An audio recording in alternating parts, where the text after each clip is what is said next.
बड़ जंगल सबु प्रकार पक्षी मिलीमिशिकी बहुत खुशी रे रहुथिले। समस्ते एका सांगरे बसी थांती। बुलबुली माउसी कुहे, अरे तमे माने मोरी कथा मन देकी सुन। आमे तो बाहर जंगल को सबुदिन खाद्य पाई जाउछंती। केउ दिन खाद्य मिलुछि तो केउ दिन मिलुनी, आउ केबे केबे बहुत कम मिलुछि। मु बुढ़ी मध्य होई गलिनी, मते एबे रेस्ट दरकार। मु आउ तम मानक साथी रे बाहर को एते बाट जाई पारु नाही। मते उड़ीबा पाई बहुत कष्ट हेउछि।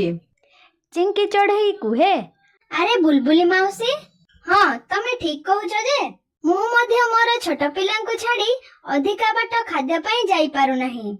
एपटे मोर पिलांको कथा मने पडुछि, आउ से शिकारी पक्षी मानक कथा। सेई शिकारी पक्षी माने खाली मौका खोजुछंती।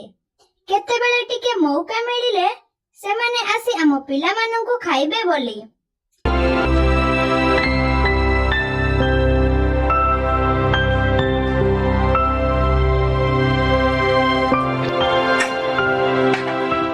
एपटू सुआ कुहे, अरे काऊ भाई, बुलबुली माउसी, चिंकी, मु मध्य मोर छोट पिला माननकु छाड़ी जीवा पाई इच्छा नाही। जदि आमे माने जंगल को खाद्य पाई न जीवा ताहाले आम पिला माने की आमे माने कौन खाइबा? काऊ कुहे, हाँ हाँ बुलबुली माउसी, तमे तो कथा आगो बाहर कलो। एबे तमे किछि गोटे उपाय बाहर करो, जेमिति आमे माने आम जंगल रे रही खाद्य खाई पारिबा, आउ आम पिला मानक पाखरे अधिक समय रही पारिबा। बुलबुली माउसी कुहे, अरे सुन सुन, तमे माने व्यस्त हुओ नाही। एहार उपाय मु बाहर करिछि। आमे माने गोटिए काम करिबा। मु भाबुछि आमे माने गोटिए पपेया गछ लगाइबा। सेही पपेया समस्ते मिलीमिशी की खाइबा, आउ आमे बाहर को कुआडे खाद्य पाई जीवाकू पड़िबो नाही, कि काहाकू कष्ट हेबनी।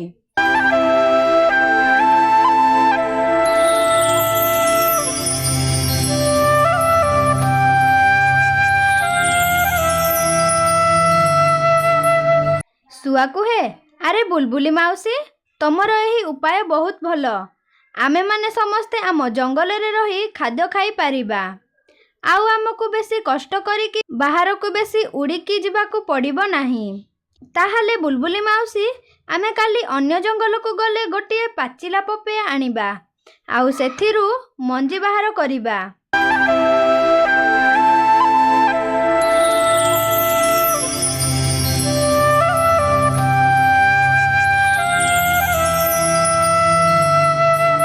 तार दिन सकाळे सुआ आउ चिंकी चढ़ई सांग होई जंगल को खाद्य पाई जाती।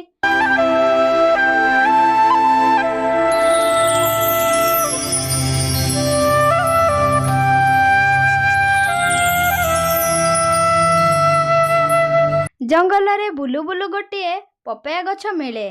चिंकी चढ़ई आउ सुआ सेथिरु गोटिए पाचिथिबा पपेया खांती, आउ पपेयारु बाहरी थिबा मंजी तांको साथीरे धरी तांको जंगल को चली आसंती।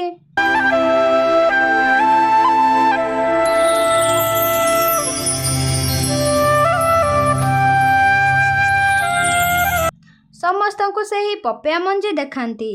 बुलबुली माउसी कुहे, अरे सुआ, तमे माने ठीक करिछ। पपेया मंजी हमकू मिली गला। आमे ही पपेया मंजी को काली लगाइबा, आउ समस्ते आसी ध्यान रखिबा।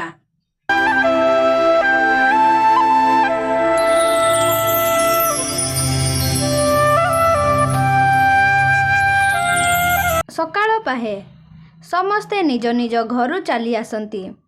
समस्ते मिसिकी पपेया मंजी को लगांती। सबु पक्षी मिसिकी मध्य सेही पपेया गछर जत्न नियंती। पपेया गछ धीरे धीरे बड़ हेबारे लागिला।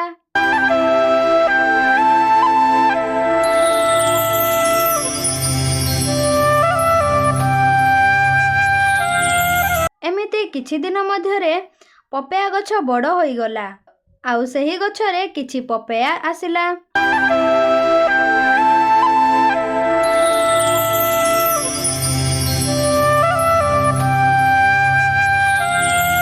सबु पक्षी माने बहुत खुशी होई जांती। काऊ कुहे, बुलबुली माउसी, आम पपेया गछरे पपेया फଳିला, ମୁଁ କିଛି ଦିନ ହେବ ଆଉ ବାହାର ଜଙ୍ଗଲକୁ ଖାଦ୍ୟ ପାଇଁ ଯାଉନାହିଁ। ଏବେ ତ ଆମ ଗଛରେ ପପେୟା ଫଳିଲାନି। ଚାଲ ଏବେ ଗୋଟିଏ ପପେୟା ଆଣିକି ସମସ୍ତେ ଖାଇବା। ବୁଲବୁଲି ମାଉସୀ କୁହେ, ଆରେ କାଉ, ରହ ରହ, ଆଉ ଗୋଟିଏ ଦିନ। ଏଥିରୁ ଗୋଟିଏ ପପେୟା କାଲି ପାଚିବ। ଆମେମାନେ କାଲି ଏହି ପପେୟା ଖାଇବା। ଆଜି ଏହି ପପେୟାଟି କଞ୍ଚା ଅଛି। ହଉ ଠିକ ଅଛି ବୁଲବୁଲି ମାଉସୀ, ଏତେ ଦିନ ଆମେ ରହିଲେ ଆଉ ଗୋଟିଏ ଦିନ ଭୋକରେ ରହିଯାଉ, କିନ୍ତୁ କାଲି ସକାଳେ ସମସ୍ତେ ଏଠାକୁ ଆସିବ ଆଉ ଆମେ ସମସ୍ତେ ଏହି ପପେୟା ଖାଇବା।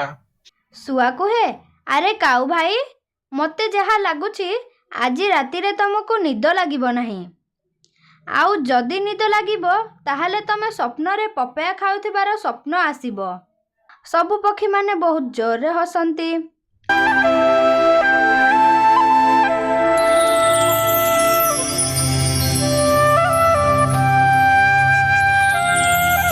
ସବୁ ପକ୍ଷୀମାନେ ନିଜ ନିଜ ଘରକୁ ଚାଲିଯାଆନ୍ତି। ଏପଟେ କାଉ ତାର ଘରେ ଶୋଇଥାଏ। ଆରେ ଜଲ୍ଦି ଜଲ୍ଦି ମୋତେ ନିଦ ଆସୁ, ମୁଁ ଜଲ୍ଦି ଶୋଇଲେ କାଲି ଜଲ୍ଦି ଉଠିକି ପପେୟା ଖାଇବି। ଏମିତି ଭାବି ଭାବି କାଉ ଶୋଇପଡ଼େ।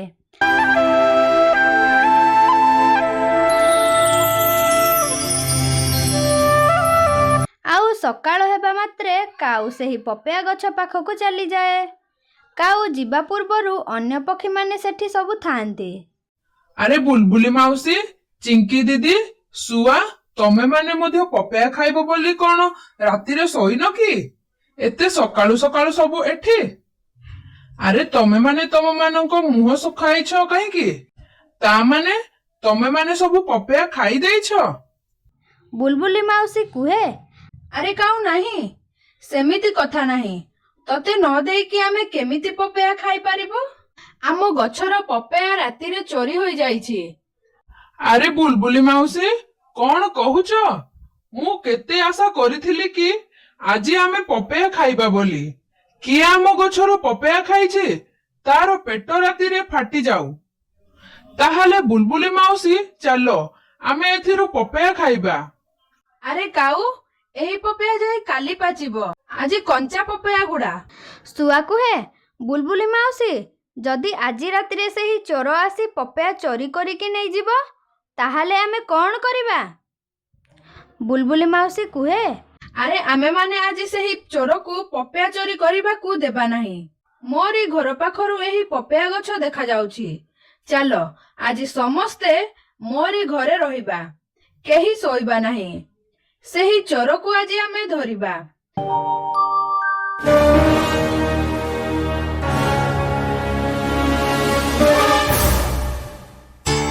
ସବୁ ପକ୍ଷୀମାନେ ବୁଲବୁଲି ମାଉସୀର ଘରକୁ ଚାଲିଯାଆନ୍ତି।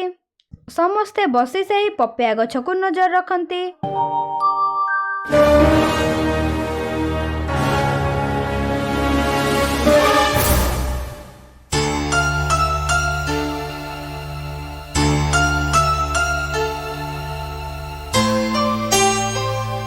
ଧୀରେ ଧୀରେ ରାତି ଅଧିକା ହେବାକୁ ଲାଗେ। ଜଣେ ଜଣେ ଧୀରେ ଧୀରେ ଶୋଇବାକୁ ଲାଗନ୍ତି। ଶେଷରେ ସମସ୍ତେ ଶୋଇପଡ଼ନ୍ତି। ହଠାତ୍ କିଛି ଶବ୍ଦ ହେଲା। ଶୁଆ ଉଠି ପଡ଼େ। ଆରେ ଦେଖ ଦେଖ, ଆମ ପପେୟା କିଏ ଚୋରି କରି ନେଇଯାଉଛି। ସମସ୍ତେ ଉଠିକି ଦେଖନ୍ତି। କାଉ ତାଙ୍କ ପପେୟା ନିଦ ବାଉଳାରେ ଚୋରି କରିକି ନେଉଛି।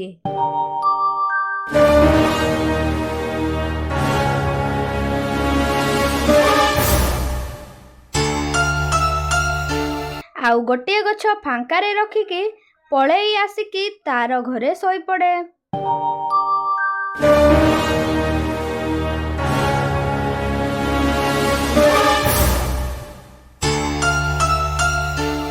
ସକାଳ ପାହେ। ସମସ୍ତେ ମିଶି ତାଙ୍କ ପପେୟା ଗଛ ପାଖରେ ଥାଆନ୍ତି। କାଉ ଆସେ। ଆରେ ଭାଇମାନେ, ତମେମାନେ ସମସ୍ତେ ଏଠାରେ ଅଛ? ତମେମାନେ ସମସ୍ତେ ଏଠାରେ ଅଛ ମାନେ ଆଜି ପୁଣି ଆମ ଗଛର ପପେୟା ଚୋରି ହୋଇଛି। ଏବେ ଆମେ କଣ ଖାଇବା? ସମସ୍ତେ କାଉକୁ ଅନାନ୍ତି। ଆରେ କାଉ, ତୁ ନିଦ ବାଉଳାରେ ପପେୟା ଚୋରି କରୁଛୁ।